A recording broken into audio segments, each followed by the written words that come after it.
18 जून को पहला ब्रिज नदी में गिरता है, 4 दिन बाद दूसरा, फिर अगले दिन तीसरा। बिहार में सिर्फ 2024 में 15 ब्रिज गिरे। एक तरफ इंडिया $5 ट्रिलियन इकोनॉमी बनने का सपना देख रहा है, दूसरी तरफ बिहार है जहां एक आदमी साल में एवरेज सिर्फ 67,000 रुपये कमाता है। हर कहानी में एक विलन होता है। बिहार की बर्बादी का विलन कौन है? यहाँ के नेता, यहाँ के बाबू, यहाँ का कास्ट सिस्टम, या खुद यहाँ की जनता जो सब कुछ सहती आई है। आज हम इसी मल्टी हेडेड प्रॉब्लम को एक्सपोज करेंगे। मैं आपसे रिक्वेस्ट करता हूँ इस वीडियो को स्किप मत करना। ये मेरे लिए सिर्फ एक वीडियो नहीं है, ये एक मिशन है। एक मिशन उस सिस्टम को एक्सपोज करने का जो करोड़ों लोगों के फ्यूचर के साथ खिलवाड़ कर रहा है। हम एक्सपोज करेंगे गिर रहे पुलों का सच, बेखौफ सैंड माफिया का राज, माइग्रेशन के पीछे की असली मजबूरी और उस पॉलिटिकल क्रिमिनल नेक्सस को जो इस सब की जड़ है। और अंत में मैं आपको बताऊंगा वो एक कदम जो सब कुछ बदल सकता है। बिहार ने 2021 से 2025 तक 26 ब्रिज कोलैप्सेस देखे, 90 से ज़्यादा लोगों की मौत और 1030 करोड़ से ज़्यादा का इकोनॉमिक नुकसान। सिर्फ 2024 में ही 15 ब्रिज गिरे, ऑल इंडिया में सबसे ज़्यादा। भागलपुर में 1700 करोड़ रुपए की बजट से बन रहा सुल्तानगंज ब्रिज एक बार नहीं 2 बार गिर गया, पहले अप्रैल 2022 में और फिर जून 2024 में।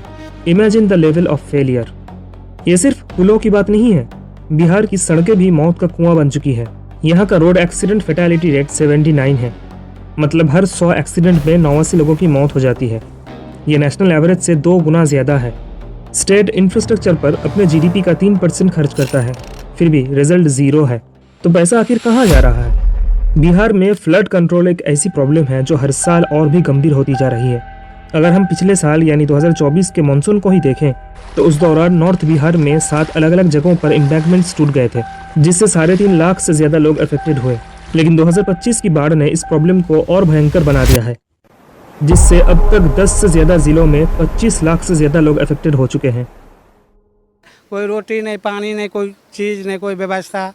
सबसे बड़ी दिक्कत यह है कि कोसी, बागमती और गंडक नदियों के फ्लड कंट्रोल डिज़ाइंस बहुत पुराने हैं।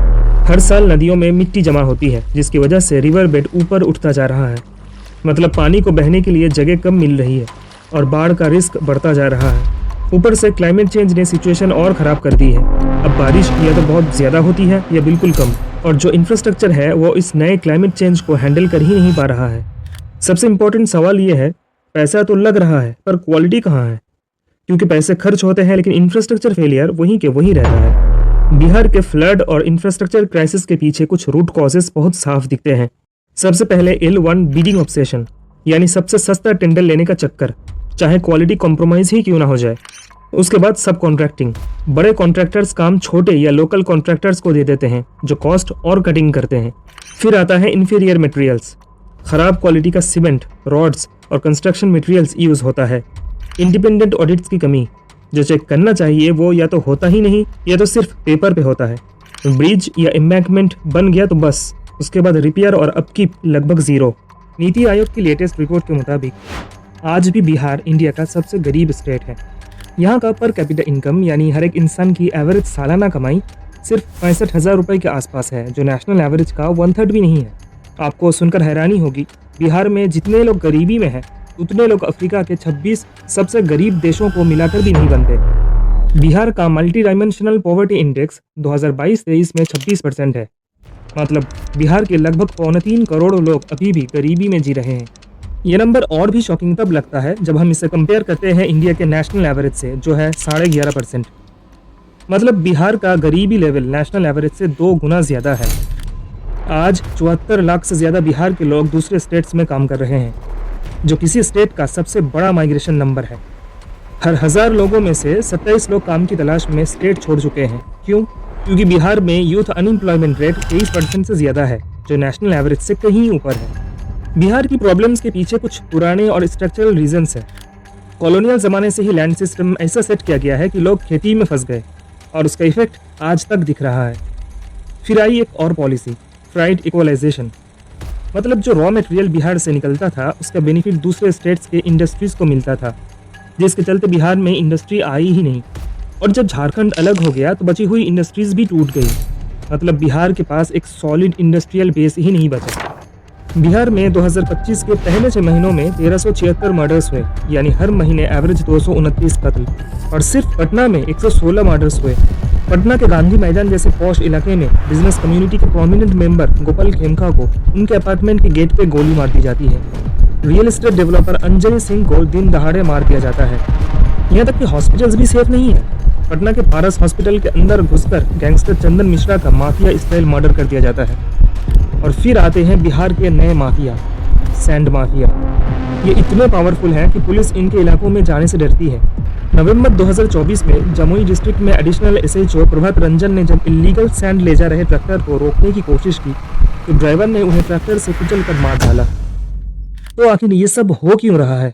ब्रिज गिर रहे हैं, लोग स्टेट छोड़ रहे हैं, क्रिमिनल्स बेखौफ हैं, क्यों? इसके लिए हमें जाना होगा सिस्टम की जड़ों में, द रूट कॉज। और बिहार की जड़ों में दो चीजें घुली हुई हैं, कास्ट पॉलिटिक्स और गवर्नेंस फेलियर। पहला, गवर्नेंस फेलियर। बिहार में इम्प्लीमेंटेशन डेफिसिट नाम की एक बीमारी है। मतलब स्कीम्स बनती है, पैसा अलॉट होता है, लेकिन जमीन पर कुछ नहीं पहुंचता। मनरेगा का एग्जाम्पल लीजिए। 42 लाख प्रोजेक्ट सैंक्शन हुए, लेकिन उनमें से 36 लाख आज भी अधूरे पड़े हैं। CAG यानी गवर्नमेंट के ऑडिटर ने बताया कि 2018-19 में 3600 करोड़ रुपए का रेवेन्यू लॉस हुआ, लेकिन उस लॉस में से सिर्फ 8.9 करोड़ ही रिकवर हो पाए। तो बाकी पैसा कहाँ गया? मनरेगा गरीब मजदूर को रोजगार देने के लिए बनाया गया था, पर सच क्या है? सिर्फ 3.5% लैंडलेस वर्कर्स के पास जॉब कार्ड है। 42 लाख प्रोजेक्ट्स शुरू हुए और 36 लाख अधूरे छोड़ दिए गए। ऑडिट बोलता है आधे से ज्यादा मजदूर को साल भर में 34 से 45 दिन का काम मिला और भोजपुर में 39 दिन में 39 करोड़ गायब, लेकिन काम जीरो। दूसरा, कास्ट पॉलिटिक्स। बिहार की 2023 कास्ट सर्वे ने साफ कर दिया, EBCs और OBCs मिलाकर स्टेट की 63% आबादी है। हर पार्टी का एक ही मकसद है, कास्ट के हिसाब से वोट बैंक बनाना। डेवलपमेंट, जॉब्स, इंफ्रास्ट्रक्चर, ये सब बाद में आता है। पहले आता है किस जाति से कितने वोट मिलेंगे। शेड्यूल कास्ट कम्युनिटीज में 44% परिवार 200 रुपए से कम में दिन गुजारते हैं। 2025 के इलेक्टोरल रोल रिवीजन में दलित और मुस्लिम बस्तियों में 40% तक वोटर्स के नाम लिस्ट से हटा दिए गए। ये अलग अलग प्रॉब्लम्स नहीं है, ये सब आपस में जुड़ी हुई हैं। कास्ट पॉलिटिक्स ऐसी सरकारें बनाती हैं जिनका फोकस विकास नहीं, वोट बैंक होता है। इससे गवर्नेंस फेल होती है और करप्शन बढ़ता है। करप्शन के कारण इंफ्रास्ट्रक्चर आधी अधूरी बनती है या बनते ही गिर जाती है। जॉब्स पैदा नहीं होते, इससे गरीबी और बढ़ती है। गरीबी और लाचारी क्राइम को जन्म देती है और इस पूरे साइकिल से बचने के लिए जिनके पास थोड़ी भी हिम्मत और पैसा है वो स्टेट छोड़कर चले जाते हैं। ये है वो भयानक चक्कर जिसमें बिहार सालों से उलझा पड़ा है। एक सेकंड के लिए मैं आपको रोकना चाहूंगा। अगर आप इस मिशन में मेरे साथ जुड़ना चाहते हैं, जहां हम सिस्टम से ऐसे ही सवाल करेंगे, तो चैनल को सब्सक्राइब करके मिशन का हिस्सा बनिए। चलिए अब आगे बढ़ते हैं। बिहार इंडिया का second highest out migration state है। मतलब बिहार से लगभग 74 लाख लोग हिस्टोरिकली अपना घर छोड़कर बाहर गए हैं और अभी भी 30 लाख से ज्यादा मजदूर बिहार के बाहर काम करते हैं। मतलब बिहार का एक बड़ा हिस्सा अपने घर पे नहीं दूसरे स्टेट्स में अपना गुजारा कर रहा है। आखिर ऐसा क्यों है? जब हम डेटा देखते हैं तो पिक्चर क्लियर हो जाती है। बिहार का वर्कर पॉपुलेशन रेशियो सिर्फ 33.5% है, जबकि ऑल इंडिया एवरेज है 43.7%। मतलब बिहार के बहुत सारे लोग वर्कफोर्स में शामिल ही नहीं हो पाते, काम करने का चांस ही नहीं मिलता। और इनकम का गैप देखिए, बिहार का पर कैपिटा इनकम सिर्फ 66,000 रुपए के आसपास है, जबकि ऑल इंडिया एवरेज है 2.25 लाख। ये डिफरेंस बता रहा है कि बिहार के लोग एवरेज इंडियन के कंपैरिजन में कितने पीछे रह जाते हैं। फिर आती है पॉवर्टी। बिहार का मल्टी डायमेंशनल पॉवर्टी इंडेक्स 26% है, जो इंडिया में सबसे ज्यादा है। मतलब हेल्थ, एजुकेशन और लिविंग स्टैंडर्ड्स, तीनों एरियाज में बिहार के लोग सबसे वल्नरेबल हैं। और सबसे कमजोर पॉइंट है वुमेन वर्कफोर्स। बिहार का फीमेल लेबर फोर्स पार्टिसिपेशन सिर्फ 22% है। मतलब हर 100 महिला में से सिर्फ 22 ही एक्टिवली वर्कफोर्स का हिस्सा है। सोच के देखो, जब इतनी बड़ी पॉपुलेशन का काम में प्रॉपरली यूटिलाइजेशन ही नहीं हो रहा, तो माइग्रेशन ही एक ऑप्शन बचता है लोगों के पास। इसीलिए बिहार के यूथ अपने रोजगार की तलाश में मुंबई, दिल्ली, पंजाब तक चला जाता है। ये सब मिलाकर एक ही कहानी बता रहा है। बिहार के अंदर जॉब स्केर्सिटी, लो इनकम और पॉवर्टी का साइकिल इतना स्ट्रांग है कि लोग मजबूर और अपना घर छोड़कर बाहर जाना ही सर्वाइवल का तरीका समझते हैं। इसके पीछे एक और स्ट्रांग रीजन है। बिहार का इंडस्ट्रियल बेस बहुत कमजोर है। स्टेट के टोटल GDP में इंडस्ट्री का हिस्सा सिर्फ 3.2% है। मतलब फैक्ट्री या बड़े इंडस्ट्रीज बिहार में ऑलमोस्ट एग्जिस्ट ही नहीं करते। इसी वजह से मैन्युफैक्चरिंग जॉब्स भी सिर्फ 5.7% तक ही लिमिटेड है। आप इंफ्रास्ट्रक्चर देखो, पावर सप्लाई डिपेंडेबल नहीं, एजुकेशन इंफ्रास्ट्रक्चर कमजोर है, इतना कमजोर कि एक भी state run university national ranking में टॉप में नहीं आती। हेल्थ सिस्टम भी स्ट्रगल कर रहा है, सब सेंटर और डॉक्टर्स की कमी तो आपको गाँव में क्लियरली दिख जाएगी। मतलब डेवलपमेंट के बेसिक पिलर्स इंडस्ट्री, बिजली, पढ़ाई और सेहत चारों जगह गैप। लेकिन वही बिहार के बाहर कंपैरेटिवली ज्यादा जॉब्स अवेलेबल है, हायर एजुकेशन के बेहतर चांसेस हैं, तो नेचुरली यूथ अपने करियर के लिए दिल्ली, मुंबई, बेंगलोर या गल्फ कंट्रीज तक चला जाता है। तो इतनी सारी प्रॉब्लम्स डिस्कस करने के बाद सबसे बड़ा सवाल यह है कि आगे का रास्ता क्या है। What needs to change. क्या हम सिर्फ बातों और वादों में उलझे रहेंगे या हम सच में कुछ बदल सकते हैं। किसी भी डेवलपमेंट की नींव होती है सेफ्टी। जब तक लोग सेफ फील नहीं करेंगे तब तक कोई तरक्की नहीं हो सकती। और इसकी शुरुआत होती है उन सड़कों और पुलों से जिन पर हम रोज चलते हैं। हम सब ने पुल गिरने की, सड़कों पर हादसों की दर्दनाक खबरें देखी है। इसे रोकने के लिए एक bridge and road safety culture लाना होगा। इसका मतलब क्या है? ब्रिज बनाने का टेंडर सबसे सस्ता कॉन्ट्रैक्टर को देना बंद करना होगा, क्वालिटी को अहमियत देनी होगी। दूसरा, हर ब्रिज का टाइम टू टाइम एक थर्ड पार्टी ऑडिट हो, जैसे IIT से हर बड़े पुल पर सेंसर्स लगाए जो 24 घंटे उसकी हेल्थ मॉनिटर करे, और एक real time bridge health dashboard बनाया जाए जिसे कोई भी आम नागरिक ऑनलाइन देख सके।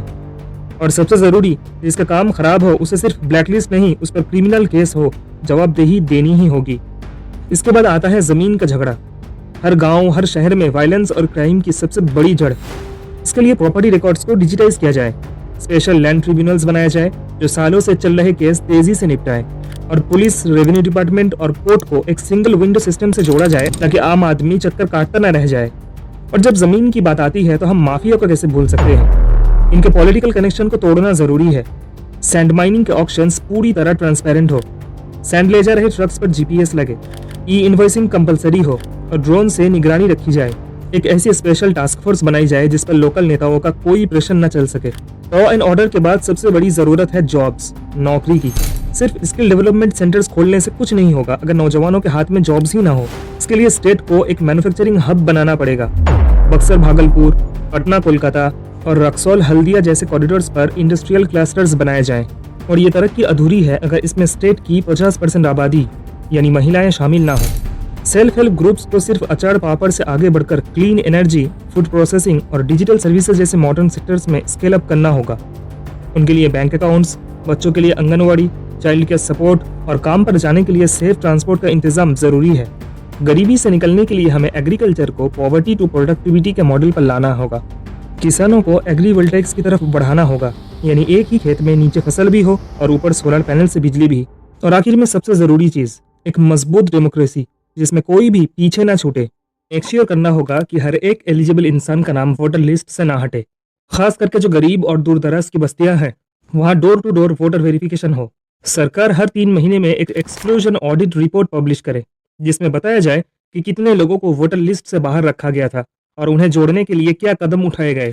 क्योंकि जब हर इंसान को वोट का अधिकार मिलता है तभी वो सरकारों से अपने हक के लिए जवाब मांग पाता है। तो ये है बदलाव का ब्लूप्रिंट, सेफ्टी से लेकर नौकरी तक और किसानों से लेकर महिलाओं तक। ये सिर्फ ख्याली पुलाव नहीं, ये वो कॉन्क्रीट स्टेप्स हैं जो इस स्टेट की तस्वीर और तकदीर दोनों बदल सकते हैं। बस जरूरत है इरादे की, नीयत की। सवाल ये है कि क्या ये इरादा सरकार में है। इन सारे पॉइंट से भी ज्यादा इंपॉर्टेंट एक और पॉइंट है, एक ऐसी चीज जिसके बिना ये पूरा रोड मैप सिर्फ कागज का एक टुकड़ा बन के रह जाएगा, और वो है सरकार से सवाल पूछो। जब तक इस देश का, इस स्टेट का हर नागरिक अपनी चुनी हुई सरकार से सवाल नहीं पूछेगा तब तक कुछ नहीं बदलेगा। जब आप पूछेंगे कि हमारे टैक्स के पैसे से बने पुल क्यों गिर रहे हैं, जब आप पूछेंगे कि हमारे बच्चों के लिए जॉब्स कहाँ हैं, जब आप पूछेंगे कि बिहार की सड़क हादसों में मरने वालों की संख्या नेशनल एवरेज से 3 गुना ज्यादा क्यों है, जब आप पूछेंगे कि शहरों में इंडस्ट्रियल पार्क्स कब बनेंगे, जब आप पूछेंगे कि किसानों की आमदनी दोगुनी क्यों नहीं हो रही, जब आप पूछेंगे बिहार के लोगों की कमाई सबसे कम क्यों है, जब आप पूछेंगे कि बिहार में पुलिस कर्मियों की संख्या नेशनल बेंचमार्क से आधी क्यों है, तभी आप एक जिम्मेदार नागरिक बनेंगे। जिस इरादे या नियत की हम बात कर रहे थे वो आसमान से तो नहीं आएगी, वो आपके और मेरे सवालों के प्रेशर से पैदा होगी। इसलिए सरकार से सवाल पूछिए, क्योंकि एक जागरूक नागरिक ही एक बेहतर कल की सबसे बड़ी गारंटी है। क्योंकि बिहार का कोई फ्यूचर नहीं है, क्या यह अंधेरा कभी नहीं हटेगा। शायद अभी भी उम्मीद बाकी है। इन्हीं चैलेंजेस के बीच बिहार में कुछ ऐसा भी हो रहा है जो उम्मीद जगाता है। जीविका प्रोग्राम, बिहार का एक रूरल लिवलीहुड्स प्रोजेक्ट, आज 1,27,00,000 से ज्यादा महिलाओं को सेल्फ हेल्प ग्रुप से जोड़कर उन्हें एम्पावर कर रही है। सरकार अब 1.5 लाख करोड़ की रिन्यूएबल एनर्जी पॉलिसी ला रही है। बक्सर में थर्मल पावर प्लांट से लेकर नए एक्सप्रेस वेज तक इंफ्रास्ट्रक्चर पर भी काम हो रहा है। और सबसे बड़ी ताकत, बिहार इंडिया का सबसे यंग स्टेट है। यहाँ की 60% आबादी 25 साल से कम उम्र की है। N ocean of human potential. तो बिहार आज एक दोराहे पर खड़ा है। एक रास्ता उसी पुराने साइकिल की तरफ जाता है, कास्ट, करप्शन, क्राइम और कोलैप्स, और दूसरा रास्ता जाता है ट्रांसफॉर्मेशन की तरफ, जहां बिहार अपनी यंग एनर्जी को इस्तेमाल करके एक नई कहानी लिख सकता है। बिहार का फ्यूचर इनके नेता नहीं बल्कि इसकी यंग जनरेशन लिखेगी। लेकिन असली सवाल यह है कि आप सिस्टम से सवाल पूछेंगे, क्या सरकार से जवाबदेही मांगेंगे? बिहार और देश के हर नागरिक तक ये सच पहुंचना जरूरी है। आपका एक शेयर 10 लोगों की सोच बदल सकता है, 10 और लोगों को जागरूक कर सकता है। इसलिए इसे कम से कम 5 फ्रेंड्स या फैमिली ग्रुप्स में ज़रूर भेजें। अगर वीडियो पसंद आया हो तो लाइक कीजिए। मिलते हैं अगली वीडियो में, तब तक के लिए साइनिंग ऑफ।